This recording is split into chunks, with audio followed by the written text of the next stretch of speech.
He said to me, "I'm going to die soon, Walter, and I want you to be happy." I was standing in our kitchen, the one we built together in our hometown of Greenfield, and I just broke down.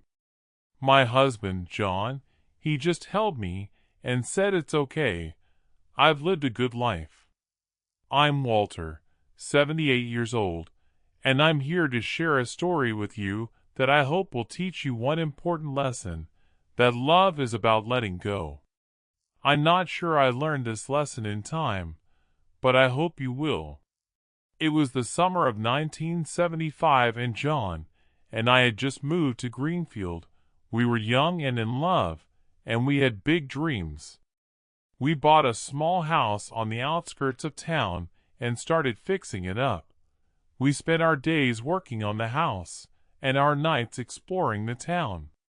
We met some wonderful people, like our neighbor, Mrs. Thompson. She was like a mother to us, always inviting us over for dinner and offering us advice. But here is what I never told anyone. John was diagnosed with a heart condition, and the doctor told us he might not live past 40. We were devastated, but we decided to make the most of the time we had. We traveled, we worked hard, and we loved each other with every fiber of our being. We had our ups and downs, like any couple, but we always found a way to work through our problems. I remember one time, we had a big fight, and I said something I regret to this day. I told John that I didn't want to live without him, that I would rather die than be alone. He just looked at me and said, "Walter, you have to promise me that you will keep living, no matter what happens to me." I promised him, but I didn't really understand what that meant until much later. But here is what happened. John got sick, and I took care of him. I did everything I could to make him comfortable, but I was also angry. I was angry at the world, at God, at myself. I didn't know how to deal with the pain of losing him. And then, one day, he called me to his bedside, and he said, "Walter, I'm going to die soon, and I want you to be happy." I was standing in our kitchen, and I just broke down.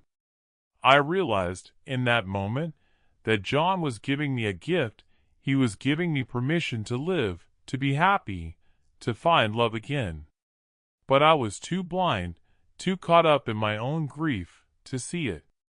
I spent years after John died in a fog of sadness. I didn't know how to let go. I didn't know how to live without him. But here is what I learned. Love is not about holding on. It's about letting go. It's about giving the person you love the freedom to live, to be happy, even if it's without you. John taught me that, and I'm grateful for it, even though it took me a long time to understand. I remember, after John died, I would go to our favorite park and sit on a bench and just cry. I would cry for hours, and people would come up to me and try to comfort me, but I just couldn't be comforted. I felt like a part of me was missing, and John was my other half, my soulmate. But here is what I never told anyone. I started to heal. I started to live again. I started to see that life is precious, and that love is not just about one person. It's about all the people you meet, all the experiences you have. I started to volunteer. I started to travel. I started to reconnect with old friends and make new ones. And then, one day, I met someone. His name is Michael, and he's a wonderful person, kind, caring, and gentle. We met at a coffee shop, and we struck up a conversation, and I found myself feeling alive, feeling happy, for the first time in years. We started dating, and it was like I was 20 years old again. I felt like I had found a new lease on life. But here is what I want you to know. I will always love John. He will always be a part of me. But I've learned to love again, to let go, to live. And that's the lesson I want to share with you. Love is not about holding on, it's about letting go. It's about giving the person you love the freedom to live, to be happy, even if it's without you. He said to me, I'm going to die soon, Walter, and I want you to be happy, and now I understand what he meant. He wanted me to be happy, to live, to love again. And I am happy, I am at peace, and I hope you will be too. If you like my story, please subscribe to my channel. I'll be sharing more stories and more lessons, and I hope you'll join me on this journey. As I look back on the past few years, I realize that my journey has been one of discovery, not just about myself, but about the people who have touched my life in profound ways. My grandfather's passing was a catalyst for this journey, but it was the lessons he left behind that have stayed with me and guided me through the darkest of times. I remember the way he used to smile when he talked about my grandmother, the way his eyes would light up with a warmth that seemed to fill the entire room. He would tell me stories about their life together, about the struggles they faced and the triumphs they achieved, and I would listen with wide eyes, feeling as though I was a part of their journey. As I grew older, I began to understand the depth of their love, the way it had sustained them through the ups and downs of life. And when my grandfather passed away, I felt a part of me go with him, as though the anchor that had held me grounded had been lifted. But as I reflect on his final words to me, I realize that he was giving me a new anchor, a new sense of purpose. He wanted me to find happiness, to live a life that was full and meaningful, to love again without fear of being hurt. And in the past few years, I have been doing just that. I have been taking risks, pursuing my passions, and nurturing relationships that bring joy and fulfillment to my life. It hasn't been easy, of course. There have been times when the pain of loss has felt overwhelming, when the grief has threatened to consume me. But through it all, I have held on to my grandfather's words, and I have found a way to heal, to grow, and to learn. I have learned that happiness is not the absence of pain, but the presence of love, and that love can take many forms. It can be the love of a partner, the love of a family, or the love of a community. It can be the love of a hobby, a passion, or a pursuit. And it can be the love of oneself, a love that is fierce and unapologetic, a love that says, I am enough just as I am. As I share my story with you, I hope that you will find something that resonates with you, something that speaks to your own journey.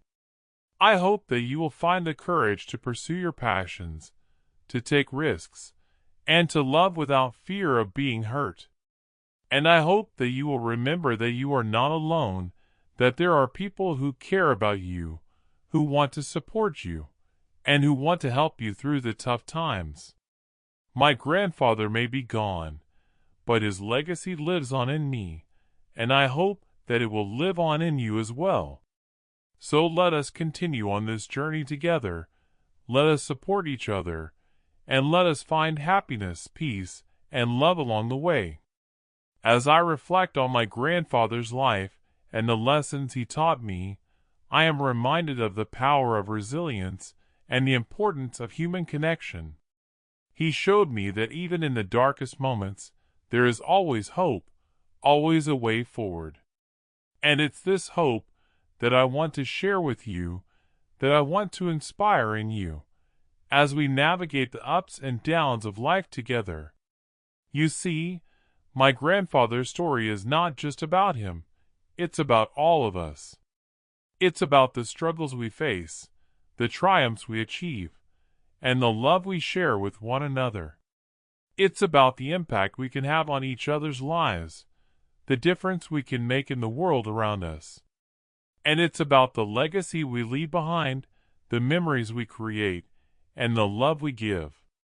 As I look back on my own life, I realize that my grandfather's influence has been profound. He taught me to be strong, to be brave, and to be kind. He showed me that even in the face of adversity, we can choose to respond with love, with compassion, and with empathy. And it's this choice that I want to encourage you to make, to choose love, to choose kindness, and to choose compassion every day in every moment. Because when we do, when we choose to respond to life with love, we open ourselves up to a world of possibility. We open ourselves up to connection, to community, and to a deeper sense of purpose. We begin to see that we are not alone, that we are all in this together, and that our individual stories are part of a larger narrative. And it's this narrative that I want to explore with you, that I want to delve into, and that I want to celebrate. It's the narrative of the human experience, with all its ups and downs, its twists and turns. It's the narrative of our shared humanity, with all its complexities, its nuances, and its beauty. So let us embark on this journey together, with open hearts, with open minds, and with a willingness to learn, to grow, and to evolve. Let us support each other, let us uplift each other, and let us inspire each other to be our best selves. Let us create a community that is built on love, on kindness, and on compassion. And let us leave a legacy that will be remembered for generations to come, a legacy of love, of hope, and of peace. As I close this chapter of my story, I want to leave you with a sense of hope, a sense of possibility, and a sense of connection. I want to remind you that you are not alone, that you are part of a larger community, and that you have the power to make a difference in the world. And I want to encourage you to keep moving forward, to keep pushing forward, even when the road ahead seems uncertain. Because it's in these moments of uncertainty that we discover our greatest strengths, our greatest resilience, and our greatest capacity for love. So let us move forward together with faith, with trust, and with an open heart. Let us create a world that is filled with love, with laughter, and with tears of joy. And let us never forget the lessons of the past, the wisdom of those who have come before us, and the power of the human spirit to overcome, to thrive, and to flourish.